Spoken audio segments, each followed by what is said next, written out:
Internet বন্ধ হয়ে গেলে কি হবে? খাদ্য, বস্ত্র, বাসস্থান, শিক্ষা, চিকিৎসা ও নিরাপত্তা এই 6টি মানুষের মৌলিক অধিকার। তবে তথ্য প্রযুক্তির এই যুগে ইন্টারনেটকেও একরকম মৌলিক অধিকারই বলা চলে। কারণ ইন্টারনেট যোগাযোগ বিচ্ছিন্ন হলে গোটা দুনিয়া থেকে বিচ্ছিন্ন হয়ে পড়তে হয়। আক্ষরিক অর্থেই বিচ্ছিন্ন মানুষের জন্য থেমে যায় দুনিয়া। যারা ইন্টারনেটের মাধ্যমে কাজ করে বা সময় কাটায়, এ সময় তাদের কাজ ফুরিয়ে যায়। যারা ব্যবসা করে, থমকে যায় তাদের ব্যবসা।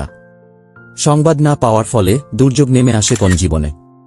এমনিতে ইন্টারনেট চলে যাওয়া একটি সাময়িক ঘটনা। চলে গেলে সাধারণত কিছু সময় পর আবারও ফিরে আসে। তবে ইন্টারনেট যদি চিরতরে বা দীর্ঘ সময়ের জন্য চলে যায়, তাহলে কি হবে? কি হবে যদি আর কখনো ফিরে না আসে? চলুন জেনে নেওয়া যাক। একদিন পর গোটা বিশ্বে ইন্টারনেট চলে গেলে প্রথম দিনেই ফেসবুক ও গুগলের বিজ্ঞাপন থেকে আয় বাবদ 30 কোটি পাউন্ডের বেশি লোকসান হবে।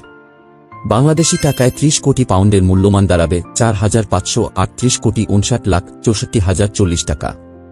তাছাড়া ব্যাংকিং, টেলিফোন ও মুঠোফোন নেটওয়ার্ক সচল রাখার জন্য ইন্টারনেটের উপর নির্ভর করা হয়। ইন্টারনেট বন্ধ হয়ে গেলে এগুলো সহ বেশিরভাগ ব্যবসা বন্ধ হয়ে যাবে। এক সপ্তাহ পর আধুনিক পাওয়ার গ্রিড বা বিদ্যুৎ কেন্দ্র থেকে সঞ্চালন লাইনের মাধ্যমে বিদ্যুতের সাবস্টেশনগুলো সমন্বয় করতেও ইন্টারনেট ব্যবহৃত হয়। ইন্টারনেট ছাড়া প্রতিটি দেশের জাতীয় গ্রিড সমন্বয়হীন হয়ে পড়বে।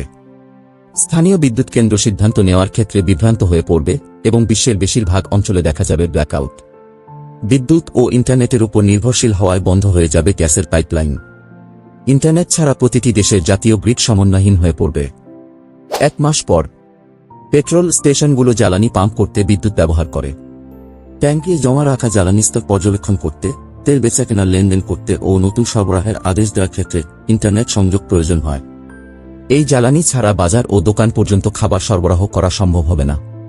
ফলে খাবারের অভাব দেখা দেবে এবং বড় বড় গোডাউন, যেখানে খাবার জমা করা হয়, তার চারপাশে ছড়িয়ে পড়বে দাঙ্গা। পুলিশ বা সেনাবাহিনীকে ডাকলেও তারা আসতে পারবে না, কারণ তাদের চলতেও জ্বালানি ও সরবরাহ প্রয়োজন হয়। 1 বছর পর উন্নত বিশ্বের বেশিরভাগ দেশ ল্যান্ডলাইন তারের মাধ্যমে টেলিফোন নেটওয়ার্ক পুনরায় তৈরি করবে।